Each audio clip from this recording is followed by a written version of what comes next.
እንግዲህ ሁሉም ለከትና መቼም ወሰናል እኔ ግራህን ሲመቱ ቀኙን ሰጥ የሚባል እምነት የለኝም ትዝታው የዛሬን ያህል ይታያቸዋል ሐረር ያን ቀን አብዳ ነበር ወታደሩ ሁሉ ጠጥቶ ሰክሯል ኮሎኔል መንግስቱ ያሰሯቸው የንጉሱ ጀነራሎች የሀገር መነጋገሪያ ሆነዋል ድሬዳዋ ያለው የመንግስት መድፈኛ ወደ ሐረር ይተኩሳል የሚል ስጋትም አለ ግራ ተጋብተው ነበር ቢሆንም ግን ልክ እንደ ልማዳቸው ድርጊቱን እየፈጸሙት በወኔ ነበር መትረየስ የተጫነበት ጂፕ አስልከው ከአዲስ አበባ ሊያነጋግሯቸው የመጡ የንጉሱን ጀነራሎች አሰሩ ደፋር ነበር ወጣት ነበር ሞቃት ነበር ዛሬ ያ ሁሉ አልፏል ጸጉራቸውም ሸብቷል ጉልበታቸውም ደክሟል የቀራቸው ትዝታው ብቻ ነው ዚምባብዌ ገንሂል ከተባለ የጡረታ ጊዜ ማረፊያ ቤታቸው ሆነው ታሪካቸውን ለጋዜጠኛዋ አጫውተዋታል ልክ በዚህ ወር የዛሬ 50 ዓመት መንግስቱ ኃይለ ማርያም ሐረር ላይ ይሄን ተአምር ሰሩ መልካም ቆይታ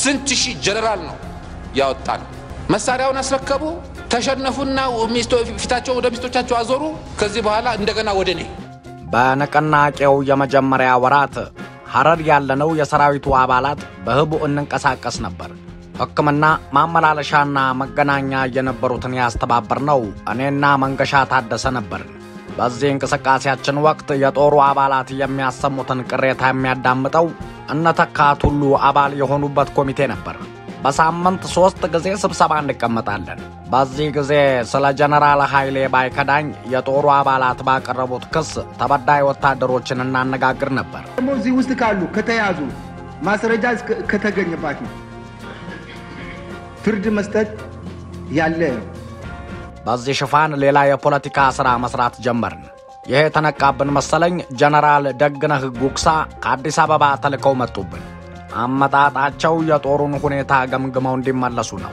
የላካቸው ማን እንደሆነ በውል አላውቅም ጀነራል ደግነህ ሐረር በነበሩ ጊዜ በጦሩ ዘንድ ተወዳጅነት ያተረፉ መኮንን በመሆናቸው ነገሩን ለማለዘብ ይችላሉ ተብሎ የተመረጡም ይመስለኛል እንደመጡ እኔን አስጠሩኝና መስሪያ ቤት መጥቼ አላናግርህም ጊዜው ጥሩ አይደለም ሌላ ቦታ እንገናኝ በማለት በግል ለመነጋገር ቀጠሮ ሰጡኝ ስንገናኝ በወዳጅነትና በአባትነት መንፈስ ነው ያነጋገሩኝ የምትሰሩት ነገር ታውቋል እኔ ምከር ተብዬ ነው የመጣሁት የአባትነቴን ልምከርህ ራስህን ጠብቅ ኋላ እንዳትቀቀል አሉኝ ከዚያ በኋላ የመጡበትን ለመፈጸም ጦሩን ለማነጋገር ፈለጉ ጦሩ ደግሞ መሳሪያ ግምጃ ቤት ግቢ ካልሆነ አንሰበሰብም ለሱም እኛ ሳንጠራውት እንዳይመጡ ብሎ ላከባቸው እኛ ግን ከጦሩ ጋር ተሰበሰብን ጦሩ ጀነራል ደግነህ ምንድነው የሚፈልጉት አለና ጠየቀኝ ሸምግሉ ተብለው እንደመጡ ተናገሩ በዚህ አይነት ጀነራል ደግነህ ተመልሰው ሄዱ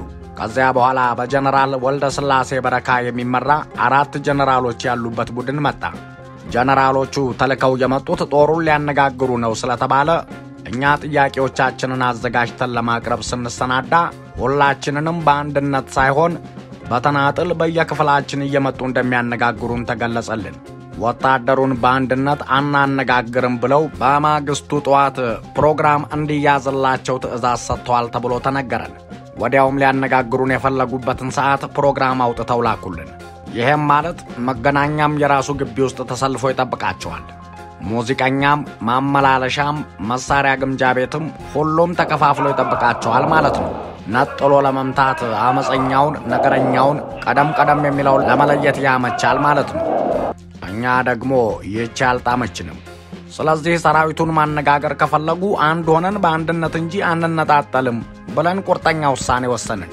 ትዝ ይለኛል ቀኑ ቅዳሜ ነበር ከግቢ እንዳትወጡ ተብለናል ይህን ጊዜ አንድ 5 መትረየስ የተጠመደ ጂፕ አሰልፌ ደመቀ ባንጃውን የጓዱ መሪ አዳፍሬን ምክትል አደረኩና ጀነራሎቹ ወዳሉበት እንዲንቀሳቀሱ አደረኩ እዚያ እንደደረሱ የጀነራሎቹን አጃቢዎች እጅ ወደ ላይ ብለው መሳሪያ አስፈቱ ከዚያ ደመቀ ወደነሱ ቀርቦ ወታደራዊ ሰላምታ በመስጠት ጌቶቼ ሰራዊቱ ለማነጋገር ይፈልጋቸዋል መልካም ፍቃዳችሁንና ተነስታችሁ ተከተሉን አላቸው ነገሩ የማስገደድ መሆኑ ግልጽ በመሆኑ እነሱም እሺ ብለው ተነስተው ላንድ ሮቨራቸው አስገቡ ከፊትና ከኋላ በመትረየስ አጅቦ ሰተት አድርጎ እኔ ጋር መጣቸው። እንደዚህች ትንሽ ቢሮ አለች። እዚያ እኔ ቢሮ ውስጥ አስገባና ዘጋባቸው። ከእነሱ ጋር አብረው የክፍለ ጦሩም አዛዥ ጀነራል ነጋ ተገኝ ታሰሩ። በኋላ ለገሰ አስፋው፣ ደመቀ ባንጃውና ንጉሴ ፋንታ ሆነው ሄደው ጀነራሎቹን አነጋገሯቸው። ደመቀ ባንጃው ጦሩ ወኔ ያለውና ወታደራዊ ቁመናውና አቋሙ የሰጠ ነው። እነ ለገሰ ደግሞ ለማስተባበርና ለመሳሰለው ነገር ፈጣንና ቀልጣፎች ናቸው። እናም ቀረቡና የጦሩን ጥያቄ በመዘርዘር የተዘጋጀ ጽሑፍ አለ። እናንተ በቀጥታ ለንጉሠ ነገሥቱ ደውላችሁ ጥያቄዎቻችንን ማስፈጸም አለባችሁ። ይህን እንዳስፈጸማችሁ እንለቃችኋለን። የእኛ ጥያቄ ይሄ ነው።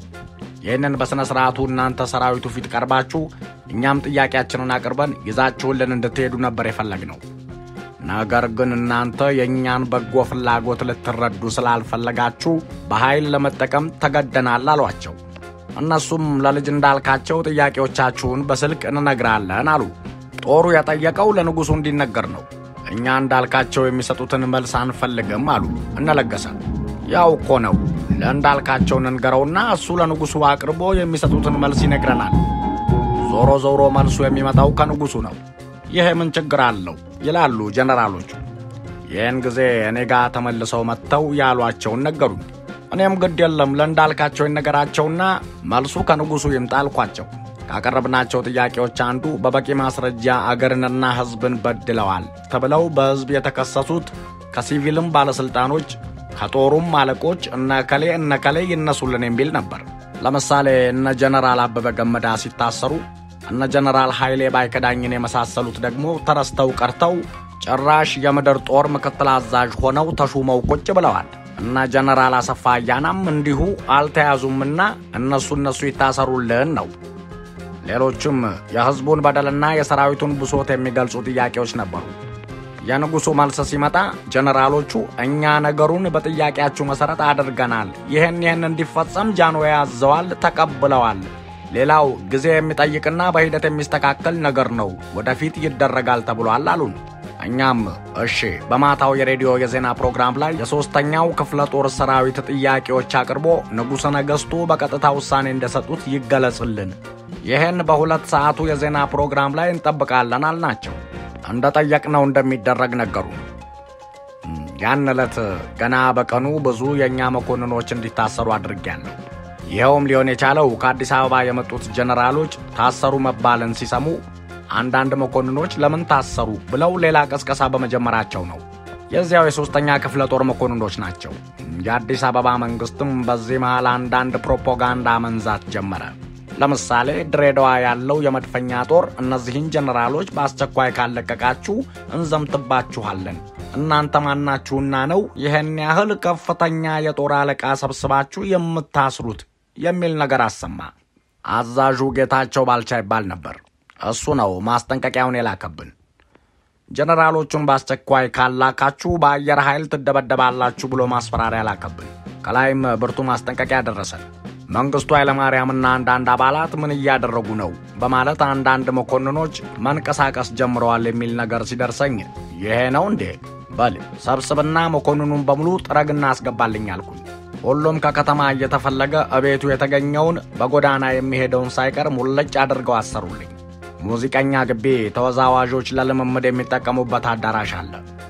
እሱ ሰፋ ስለሚል እዚያ ያስገቧቸው። አንዳንዶች ታዲያ ወታደር እንደሚፈልጋቸው ሲያውቁ ለመደበቅ ሲሞክሩ ሰንዱቅ ውስጥ ሳይቀር ተደብቀው ተያዙ። አንድ ትዝ የሚለኝ በኋላ አክሱም ላይ የሞተ ካድሬ ነበረ። እሱ አሁን ቁም ሳጥን ውስጥ ገብቶ ተደብቆ አዳፍሬ ነው ያወጣው። መኮንኖቹን ለመጠበቅ በኃላፊነት ንጉሴ ፋንታ ተመደበ። ጀነራሎቹ ጋርም ደግሞ ደመቀ ባንጃውና ለገሰ ነበሩ። በኋላ ላይ ደግሞ እኔ ራሴም ታሰርኩ። ይሄ የሆነው እንዴት ነው? መኮንኖቹ ከታሰሩ በኋላ ሲፈቱ መንግስቱን ያሳሰረን ማለታቸው አይቀርምና ለማስመሰል አንተንም አብረን እንሰራሉኝ። እሺ ብዬ ታሰርኩ። ይሄ እንግዲህ ለማደናገር ነው። ትንሽ ቆይቶ ግን ከላይ እንደጠቀስኩት ከድሬዳዋው መድፈኛና ከሌሎችም ማስጠንቀቂያ ሲመጣ ለሥራ እንፈልጎታለን ብለው ከታሰሩት መኮንኖች መሃል አውጥተው ወሰዱ። የድሬዳዋው ጦር ነገር አሳስቧቸዋል። እኔ ግን ማንም አይወጋችሁም፣ ተረጋጉ፣ ዝም ብለው ነው መድፈኛ ከድሬዳዋ ወደ ሐረር አይተኩስም ስላቸው ገፍቶ የመጣ እንደሆነስ አሉ። አይመጣም። ይህን ያህል ካሳሰባችሁ ግን ደንገጎ ላይ 1-2 መትረየስ የያዘ ጂፕ አስቀምጡ አልኩ። ጊዜውም መሽቶ ነበር። ማታ 2 ሰዓት ላይ ሁላችንም በያለንበት ሆነን በጉጉት ዜናውን እንጠባበቅ ጀመር። እኔ ቤቴ ነበርኩ። እንደተባለውም ስለ ጥያቄያችንና ንጉሱም እንደወሰኑልን የሚገልጸው ክፍል ተነበበ። ከዚያ ተያይዞ የተነገረው ዜና ግን ጨርሶ የሚያበሳጭ ሆነ። ጀነራል ኃይሌ ባይከዳኝ የምድር ጦር ምክትል አዛዥነትን በገዛ ፍቃዳቸው ለቀዋል የሚል ነገር ተነገረ። ጊዜው ማታ ነው። ጦሩ ከተማ በመዝናናት ላይ ያለ ዜናውንም ይከታተል ነበርና ይህንን ሲሰማ ቁጣውን መግለጽ ጀመረ። ጀነራሉ የወረዱት በእኛ ጥያቄ ሆኖ እንዴት በፍቃዳቸው ስልጣናቸውን ለቀቁ ተብሎ በሬዲዮ ይነገራል ተባለ። ሐረር ቀውጤ ሆነች። እነ ደመቀ ባንጃው መትረየስ የተጠመደበት ጂፕ ይዘው ሲበሩ ቤቴ መጡ። አረ ጌታዬ፣ ሁኔታው ከቁጥጥር ውጭ ሊሆን ምንም አልቀረውም ይሉኛል። ተነስተን አብረን ወደ ከተማው መሃል መሄድ ስንጀምር ሌሎች ወታደሮች ደግሞ እንዲሁ በጂፕ ጠምደው ከተማ ውስጥ ይዘዋወራሉ። ቁም ማነህ አለን። ልንታኮስ ምንም አልቀረን። ሞቅታ ይዟቸዋል። እኛ መሆናችንን ሲያዩ በረዳሉ። መቼም ሰራዊቱ ጠቅላላ ከተማ የወጣ ነው የሚመስለው። ይሄ ሁሉ ሲሆን ጀነራሎቹ አሁንም እኔ ቢሮ ውስጥ እንደተዘጋባቸው ናቸው። አየር አሳጣችሁን ሲሏቸው ጠባቂዎቹ ወታደሮች መስኮቶቹን ከፍተውላቸው እዚያው ቁጭ ብለዋል። እኔ ቢሮ ውስጥ ሆኖ በስተምስራቅ በኩል ያለው መስኮት ሲከፈት ፊት ለፊት ትንሽ ሜዳ ነገር አለች። እንግዲህ ልብ በይ፣ የኛ አዛዥ ጀነራል ነጋ አብሯቸው አሉ። የሐረር አካዳሚ አዛዥ ጀነራል ግዛው በላይና አሉ። የእሳቸው ረዳት ኮሎኔል ሙላቱ የሚባል አለ። እነዚህ ሁሉ እኔን ያውቁኛል እና ቢሮዬ አጠገብ ደርሼ እነሱ ጋር ሳልገባ ላልፍ ስል መስኮቱ ተከፍቶ ሳይ ዝጉት እንጂ ዝጉት መስኮቱን አልኳቸው። አጅበውኝ ለመጡት ወታደሮች ጀነራሎቹ እንዳያዩኝ ነው። ልብ ያላልኩት ነገር ግን እነሱ ገና ስገባ ጀምሮ በሁለተኛው መስኮት በኩል ያዩኝ ኖሯል።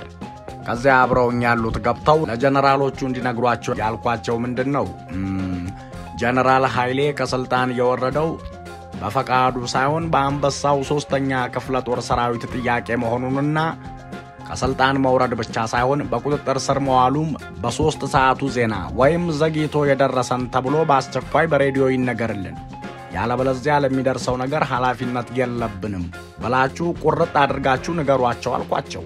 ይህ ሲሆን ከተማ ያለው ወታደር የራሱን እንቅስቃሴ ቀጥሏል። እኛ ሲቪል የሆነ ሰው አላሰርንም። የጦር አለቆችን ብቻ ነው ያሰርነው። ጦሩ በራሱ አነሳሽነት ይሄድና የሐረርጌ ክፍለ ሀገር ምክትል እንደራሴ የነበሩትን ፊት አውራሪ መሐረነ ምንዳነ ከቤታቸው አስነስተው አምጥተው እዚያ ይከቷቸዋል። ሌሎችንም እነ ሐጂ ቦምባን የመሳሰሉ ትልልቅ ነጋዴዎችና የሀገር ሽማግሌዎች ሁሉ ሰብስበው አስረዋል። ታዲያ በኋላ እንዳጣራ ነው አንድ ባሻጦና የሚባል የፖሊስ ቦክሰኛ ነበር። እሱ ነው አሉ ይህን የሚያደርገው። እነዚህ ሰዎች መታሰራቸው ሲነገረኝ በሉ እነኝህን ሰዎች ቶሎ ልቀቁ አልኩ። ይሄ የሰራዊቱን ስም የሚያጠፋና የተነሳንበትን ዓላማ የሚያኮስስ ነው ብዬ ተቆጣኋቸው። ይህ ሁሉ ሲሆን እኔ የምናገረውን ሁሉ ለካ እነኛ ጀነራሎች ያያሉ፣ ይሰማሉ። በእኔ ቤት ተደብቄ ያለው እኮ ማንም ሰው እንዲያውቀኝ አልፈልግም ነበር።